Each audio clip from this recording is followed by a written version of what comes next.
Hello, everyone. If you like what I'm doing here, please consider subscribing, liking, and commenting. It would really help the channel out quite a bit. Thank you very much.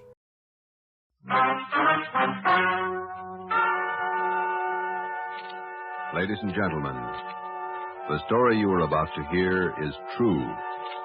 Only the names have been changed to protect the innocent. NBC brings you Dragnet.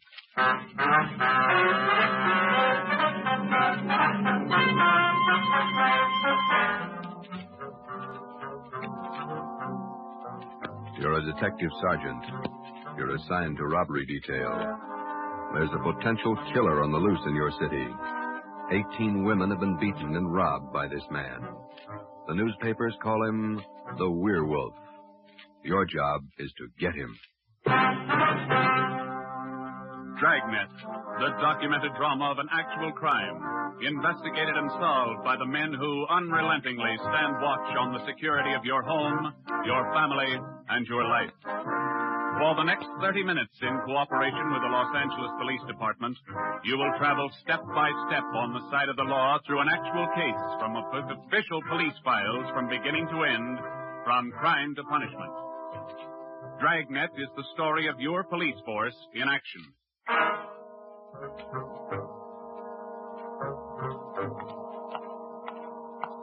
It was Thursday morning, February 2nd. It was raining in Los Angeles. We were working the early morning watch out of robbery detail. Detectives in Los Angeles work in pairs. My partner's Ben Romero. He's a sergeant, and so am I. My name's Friday. The boss is Ed Backstrand, chief of detectives. I was on the way back from the teletype room, and it was 3 a.m. when I got to room 27A. Robbery detail. Hi, Ben. What's up? Keep your coat on, Joe. Just had a hot shot call. Coming, Skipper? Right behind you. Let's go, Friday. Well, what was it, Ed? Another woman robbed, almost beaten to death. Well, how many does that make? About 18 in 6 weeks. Is that right, Skipper? Yeah, 18 too many. Come on down these stairs to the garage. Yeah. What about that suspect we had, Ed? You mean Martin? Yeah. Had to release him this morning. But I got a good tail on him, Henderson. Yeah. We got any reports yet? Nothing definite to hold him for. Here's the garage. Let's hustle it. Right. Then if this isn't Martin's job, Skipper, and he's not the right man... Then we start all over again, and we work night and day till we find the right man. Here's the car. Let's go. Ben, you drive. Yeah, all right. How do the victims describe this guy, Ed? Pretty sketcy. Supposed to be tall, dark, long black hair. Last woman said he had a face like an animal. Something like a dog. Or a wolf. A wolf? Yeah. She said something like a werewolf. Something like a werewolf. Well, he almost had to be that, judging from the way he operated. He was either an animal or a raving maniac. One thing we were sure of, he was smart and he was dangerous. For almost 2 months, he prowled the streets in a stolen car in the early morning, usually between 3 and 5 a.m. And the victims were always lone women, most of them waitresses, coming to work or going home. He dragged them into the car, robbed them, beat them until they were unconscious, and then throw the body out into the street. That's just what we found when we pulled up to the curb near the corner of 8th and Grand. One cruiser car was already there, and so was the ambulance. About a dozen people were standing around looking at the crumpled figure of a woman sprawled out on the sidewalk. 2 officers were talking to the only witness, a thin, sallow-faced newsboy. His story didn't give us much to go on. Like I was telling these cops, or these officers, sir, I was walking up 8th Street on my way home as usual when I see this blue Chevy sedan pull up down the block there a little way and dump out the dame's body. Actually, I don't know what to think. You get a look at the license plate? Well, no, I didn't. To tell you the truth, I could hardly keep from... Well, I was just plain scared. What did you do after you saw him throw the body out, son? Well, I just stood there for a minute, and the fellow in the car drove right on past me. Did you get a look at him? I sure did. How close were you when he drove past? Well, no, it couldn't have been more than, 8 or 10 feet away. I was right over there by the street light near the curb. Would you know this man if you saw him again? I don't know about his height or his build or his weight, but, mister, his face I'll never forget. Why do you say that? It was just like the paper says about him. Right here on the front page. Here, read it. See? Woman says the attacker looked like werewolf. That's all the newsboy could tell us. The suspect drove a blue sedan. He had a face like a werewolf. We covered the neighborhood for clues, and we questioned a dozen people, but we got nowhere. We took the witness's name and address, and we drove down a couple of blocks to an all-night gas station. 14-hour after Metropolitan. I'm going in here and call the office and see if Henderson's called in on Martin. We might still have a suspect. Right, Skipper? 13-hour after Metropolitan. Looks as mad as a wet hornet, doesn't it, Joe? Yeah. Did you get a good look at that woman's face when they moved her in the ambulance? Yeah. Sure does like to mess him up. Oh, I don't know how we're going to get him, Ben, but we better do it fast. Next time, it'll probably be murder. Oh, here comes the skipper, Joe. Uh-oh. Doesn't look good. What is it, Ed? Just talked to Henderson. He tailed Martin to a bar in Long Beach. He hasn't been out of his sight for 2 minutes since yesterday. Martin's clear. And we're right back where we started. Yeah, with one more half-dead woman in the hospital. Well, how about that stolen car, Skipper? Wait a minute. Get that radio up. Okay. Code 3, ambulance dispatched. Code? Attention, all units. On Grand Avenue between Venice and Washington, a woman, victim of robbery and attack. Code 3, ambulance dispatched. Code 3, red light and siren. Come on, Friday, let's roll.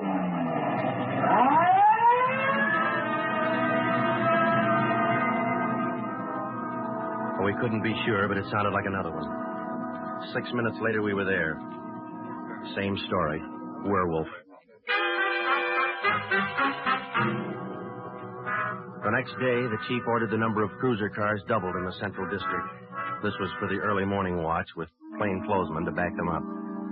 Then the newspapers played it big, and in 2 days, the story was on the front page of every paper in town. Maybe that should have made the werewolf lay low, but it didn't.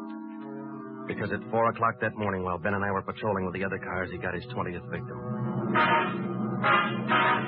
Attention, all units. Whittier between Soto and Matthews, a woman, victim of 211, an attack. Code 3, ambulance dispatched. Here's a report on that blue sedan you used the other night, Joe. Found it out on Anaheim Telegraph Road. Any luck with it? Not one fingerprint we can use. Anything else? Nothing. Well, how about the auto theft detail? Same old story, Joe. He steals a car, uses it once, and then drops it. Never leaves a thing behind. Well, that's great. We're sure moving fast. How about that big guy you picked out of the lineup this morning? Oh, I checked his alibi. It's perfect. Now we haven't got even half a clue. Yeah. Well, come on, let's check with Ed. He's instructing the policewomen on a plan for tonight. All right. Now you've heard the report. You understand how the suspect operates and what you're to do. Yes, sir. Remember, all of you forget you were ever policewomen. Change the way you walk, the way you carry yourselves. That's the part you're playing, all right? Okay. And be careful and don't take any chances. All right, Freddy. Okay, Ed. Now, just to make sure you look the part, we're spotting each one of you at different restaurants and coffee shops throughout the Central District. And from 7 o'clock tonight until daylight tomorrow, each one of you is going to be a waitress. You got that? Yeah. Okay, Ben, you want to give them their assignments? Okay, Joe. Well, here's the way it lines up. Marge Kissel at the Top Hat Cafe. That's on 9th Street between Alpharad and Westlake. Okay. And Katie Welch, Joe's Coffee House, Brooklyn Soto. Right. Pat Fielding at the All-Night Steakhouse on Figueroa Street between Florence. No, the trick of using decoys to lure criminals into a trap wasn't exactly new, but, well, it was just one of the old tricks that we figured might land the werewolf behind bars. At 7 that night, Ben and I made the rounds and found each of the policewomen on her job as a waitress. Well, the overall plan was simple. The girls were to leave the different restaurants between 3 and 5 a.m. that morning and pretend they were walking home. We mapped different courses for each one of them to throw out as much bait as possible and yet not to make it look suspicious.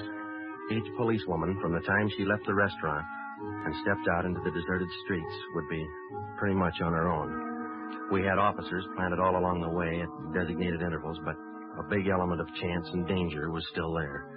All we could do was cross our fingers and hope. How much more time, Joe? Let me see. She's due in 2 minutes. Yeah. Waiting gets on your nerves. And it won't be long. This corner doorway's a pretty good lookout, boy. Yeah. Wait a minute. Listen. Who is it, Joe? Can you see? Get back. What is it? Wait a minute. It's Marge Kissel.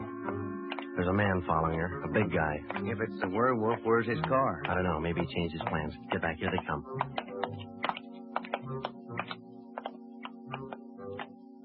You get a look at him, Joe? Oh, pretty good. Not too suspicious. Might be coincidence. Well, I got a pretty good lead. Come on, let's go. Stay back in the shadows. Hey, Joe. So where'd the guy go to? I lost him. The little coffee shop up in the next corner, see? Take a look. Oh, yeah. He's opening the door.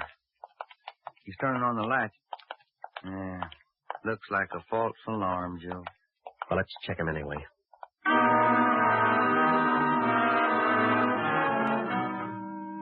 Well, I didn't think we'd be that lucky on the first try, and we weren't. We asked the man a few questions, and it didn't take him long to show us he wasn't our man. He owned the coffee shop. So, Ben and I went back and took up our post again and waited for the next decoy. We covered that 10-block course 6 times that morning, back and forth, following the bait, but it was almost as if the guy could sense a trap. Not once did we get a nibble. By the time our last decoy finished the route, it was almost daylight. Joe, I never was so glad to see that sun come up in my whole life. My feet feel like they're puffing right up out of my shoes. Yeah, me too. Come on, let's get over to the car and check on the other squad out in Boyle Heights, huh? Oh. Hit the radio, will you, Ben? Yeah. Joe, there must be some easier job on the force than that. Yeah, you and me both. Now, let's see what happened to the others, huh? 80K to Unit 104K, come in. 104K to Unit 80K, go ahead. 104K, this is Friday. You do any good out there? This is Miller. I'll call Curtis. Stand by. 80K to 104K, Roger. What do you think, Joe? Maybe a bite? I don't know. Oh, this guy seems to work like a mind reader. Well, he can't win all of them. 104K to Unit 80K. This is Curtis. Go ahead. This is Friday, Al. How'd you do out there? Any luck? Just checked in the last gal, Joe. Eddie Welch, not a sign. Okay, Al. Have the men check in. 80K clear. KGPL. Okay, let's go, Ben. When we finally got back to the office that morning, both Ben and I were ready for some sleep, but it didn't look like we were going to get it. We just about finished going through the overnight reports for some kind of a lead when the phone rang. Robbery, Friday. Hi, Joe. This is Wilkerson, auto theft. Hi, Wilkie. You got something for us? Not much, Joe, but it might work into something. Just got a report in on a pair of stolen license plates. Oh? Yeah.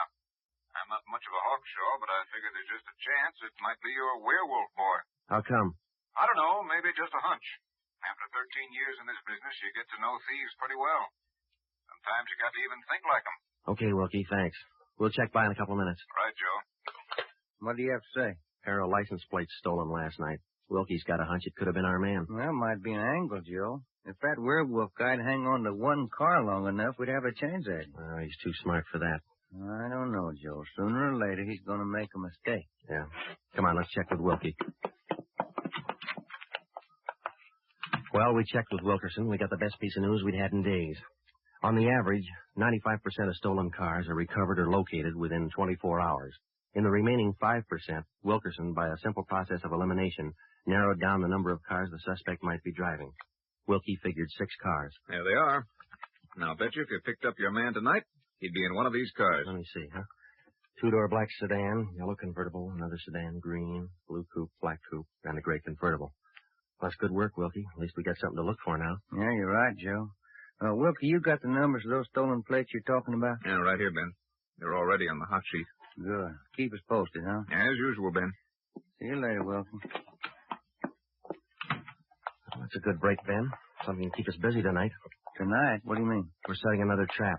Same thing as last night. Same police women, same everything. Yeah, only this time let's hope he steps into it.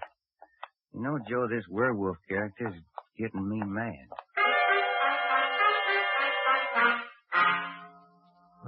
That night, we followed in our own footsteps. We planted the policewomen decoys in 3 separate districts, and a few minutes before 3 a.m., our squad of men took up their positions. The same policewomen went to their waitress jobs in the same restaurants, and Ben and I and the rest of the men stood in darkened doorways or empty filling stations or whatever cover we could find. And we waited and waited. What time is it, Joe? Let me look. 4:30. Thank you. Any sign, Joe? No, nothing yet. Come on, stay in the shadows. That's the way it went all through the early morning. The same plan over and over again until daylight. Ben and I'd check in at the station, go over the late stolen car reports with Wilkie, catch a few hours sleep at home, and then come back and do it all over again. The next night, and the next morning, and the night after that, and the morning after that. 5 days later, Ben and I were ready to call it quits. I'll admit it, Joe. I can't figure. The guy's either psychic or else he can smell a cop a mile away. Yeah, well, at least we got that stolen car angle left. You check with Wilkie yet this morning? I'll give him a call now. All right.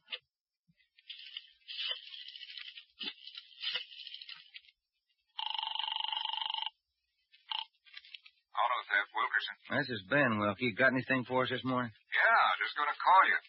You fellas ought to let me solve your cases for you. Why? What'd you get? The boys picked up 3 of those 6 stolen cars since late yesterday. Great. Now, what does that leave us with? Here are the 3 still missing. Yeah. 4 X-ray 763. Yeah. 5-6 Young 342. 6-1 Robert 385. Yeah. Got those? Yeah, thank you, Wilkie. Check you later. Good news? Remember those 6 missing cars? Yeah. Wilkie says the boys found 3 of them since late yesterday. Here's what's still out. The blue coupe, the yellow convertible, and the gray convertible. Yeah. Well, this feels like the right track for a change, Ben. Righty. Romero, got a minute? Sure thing, Skipper. Come on, Joe. What do you got, Ed? Woman out in Hollywood just called in with this. She said she walked down to the corner from her house last night to mail a letter. On the way back, a guy pulled up in the car and tried to drag her inside. Any description? Big, heavy set, dark, same thing. Well, how'd you get away from him, Skipper? She said she started running as soon as he made a motion toward her. When he saw her run up the steps of her house, he jumped back in the car and took off. Well, how come she didn't call in before this? She hasn't got a phone. She's afraid to leave the house again this morning. Sounds good, Chief. You got her address there? Here you are. Mrs. Tom Burdick, 1237 Wilcox, apartment 10. Come on, Ben. This might be what we're looking for. Who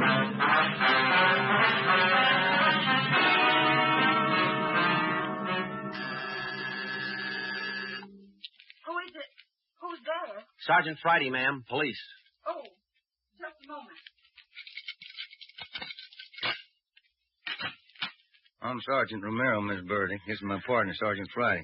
We come out to check on your call about that little trouble last night. Oh, well, I don't know if I'm going to be much help to you. I was so frightened about all I could do was just run. Well, could you add anything to the man's description, Miss Burdick? I mean, other than what you told the chief on the phone? Well, now, honestly, I don't think I can.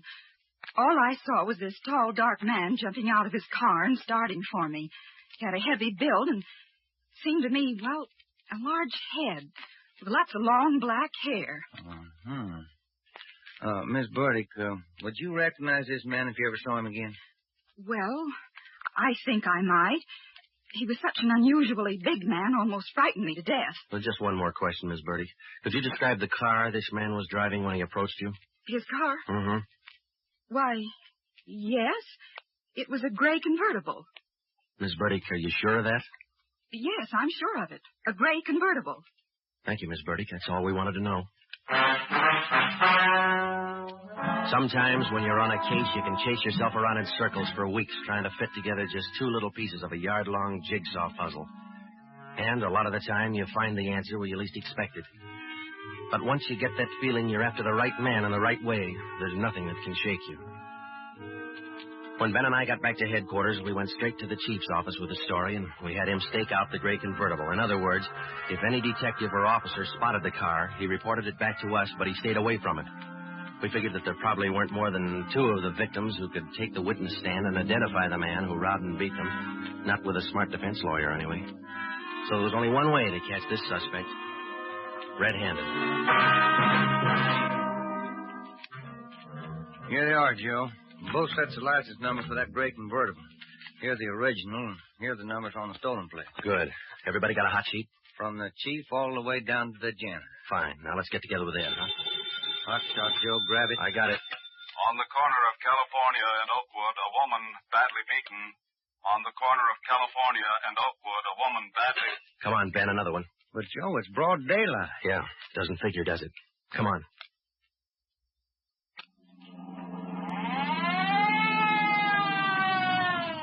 That vacant lot over there, Joe. 2 plainclothesmen and uniformed officers were keeping the crowd back. An ambulance was drawn up to the curb, but it was empty. When we got down to the rear of the lot, we found out why. They were waiting for the coroner. The woman was young, not much more than 30. Her body was half sprawled across the muddy ground, and her face was turned upward. It had been badly beaten. They figured it happened last night, Sergeant. Have the fingerprint men been notified? Yeah. How about the crime lab? Just called them. That's good. Now, let's keep everybody out of the area till they get here. Right, Sergeant. Who found the body? One of the kids in the neighborhood. Woman was dead when he found her. Did she live around here? About a half mile away. I hear she's got 3 kids. Or she had 3 kids. Uh-huh. You've seen enough, Ben? Yeah. Let's get on back to headquarters.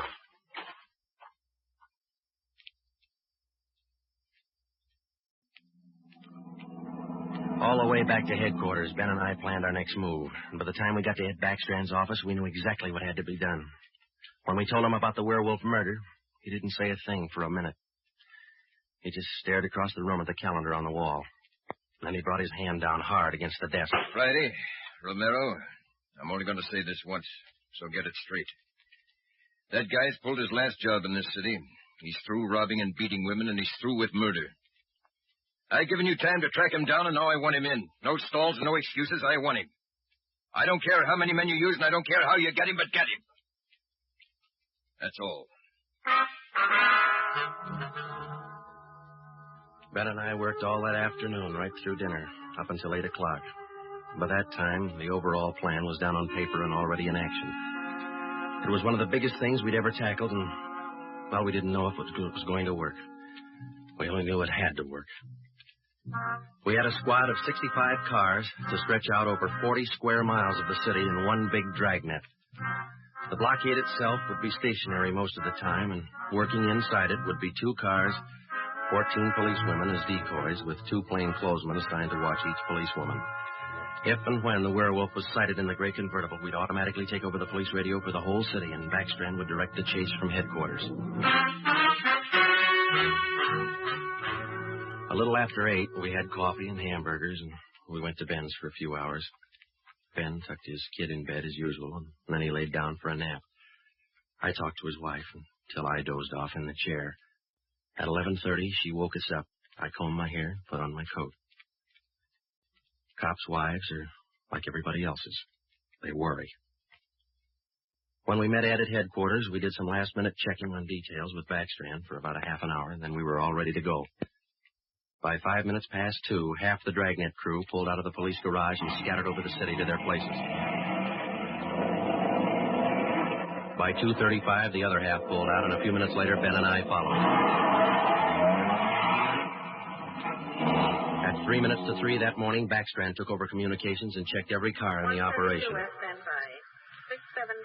It was a good start. Every man in his right place by the right time. The trap was set. All we needed now was to find our suspect, the werewolf, inside. Control 4 to Unit 80K. Control 4 to Unit 80K. 80K to Control 4. Go ahead. This is Backstrand standing by. 80K, roger. Clear. KGPL. Okay, Ben. Now let's go find him. I got a hunch, Joe. Let's try the Wilshire district first. Sounds all right to me. Let's go.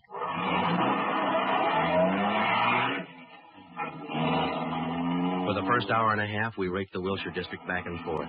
Not a sign. Then about 38 minutes past 4, we headed back for the downtown area and parked in an alley where we could double-check on one of our policewomen decoys. Here comes one of the gals now, Joe. Fat feet on her. Bet her feet are almost as tarred as mine. Yeah. Did you see anything else, Ben? Nothing. Quiet as a church. No, wait a minute. Car just turned the corner. Heading up in the same direction she is. Joe. Joe, it's slowing down. Wait a minute. He's pulling up beside her. It's a gray convertible. It's him, Joe. Come on. Ben, get down. He sees us. He's got a gun. You all right, Joe? Yeah, look at that guy take off. 80K to Control 4. 80K to Control 4. We've spotted the suspect. He's driving a gray Ford convertible, license 61 Robert 385. Suspect's headed east on Olympic from Alameda, driving without lights. Suspect is armed. He had a fast car and he knew how to drive it. We almost lost him twice. 2 minutes after we sighted him, Backstrand took over full radio control. Control 4 to Unit 80K. Your location? 80K to Control 4. We're traveling at a high rate of speed, headed east on Olympic, crossing Soto Street. Control 4 to all units. Stand by. Units 11A, 12, and 13R close in on the intersections at Olympic and Marina. Units 4 41, 42, 45, and 104K move on the next floor crossings east and west. To the north and south, units 105K, 14A, 17R, 43J. Block all main arteries.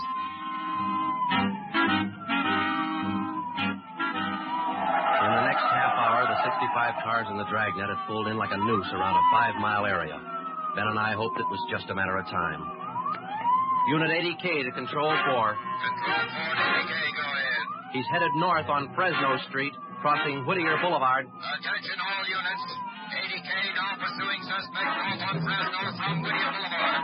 Units 15, 105K, 11R, and 18A block off the intersection on Fresno and 4th. Hey, Ben, up there ahead. What's he trying to do now? Look, he's turning around. Yeah, and he's coming right for us. Watch it, Joe. Look out! Pretty close. 80K to Control 4. Control 4 to 80K, go ahead. Exchanging shots with suspect. Watch it, Ben. Here he comes again. Sure likes to use that gun, doesn't he? Sure does. Hey, Joe, look. Look, he's turning east. He's running for Hollenbeck Park. Yeah, 80K to Control 4. Control 4, go ahead. Suspect just drove up over curb and into Hollenbeck Park. Control 4 to all units. Control 4 to all units. Converge on Hollenbeck Park. Suspect is in the park. He's armed. Use caution. Code 3.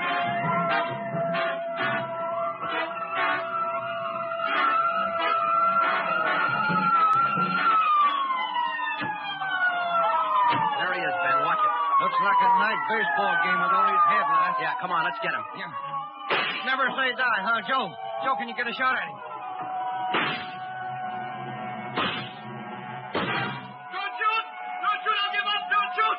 And step out in the open and get your hands in the air. All right, I'll give up! But don't shoot! You're a brave killer. Yeah, come on. All right, you get your hands in the air. Come on, higher. Joe, look out. He's got a knife. I got him. Joe, those women were right. He does look like a werewolf. Yeah. You got your handcuffs. Yeah.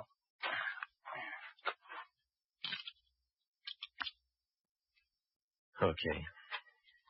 Got a cigarette? I've been out for an hour. Little place across the street. Maybe we can get some there. Okay. There's the crew from the 41R.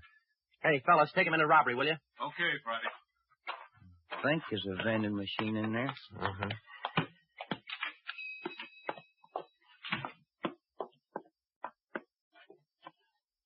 Say, you got some change for the cigarette machine, mister? I think so. Say, who's that guy all them cops were after over in the park a little while ago? I picked up the werewolf. Been reading the papers? Yeah. You fellas cops? Yeah. Sure made it easy for you, didn't he? All you cops had to do was surround the little fella in the park. Nothing to it, huh? Yeah, that's right, mister. Nothing to it.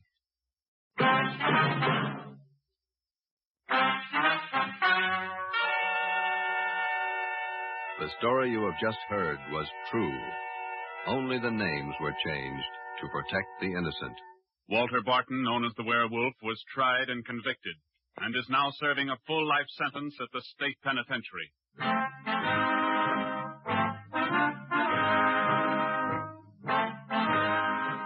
This has been Dragnet, the third in a new series of authentic cases from official files. Technical advice for Dragnet comes from the office of C.B. Horrell, Chief of Police, Los Angeles Police Department. Tonight's program is dedicated to Sergeant Mario Victor Dairo of the Los Angeles Police Department, who, on the morning of January 1st, 1943, gave his life so that yours might be more secure.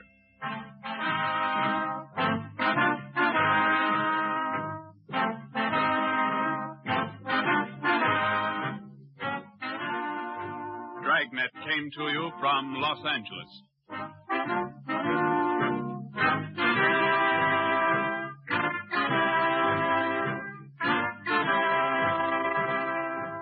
This is NBC, the national broadcasting company.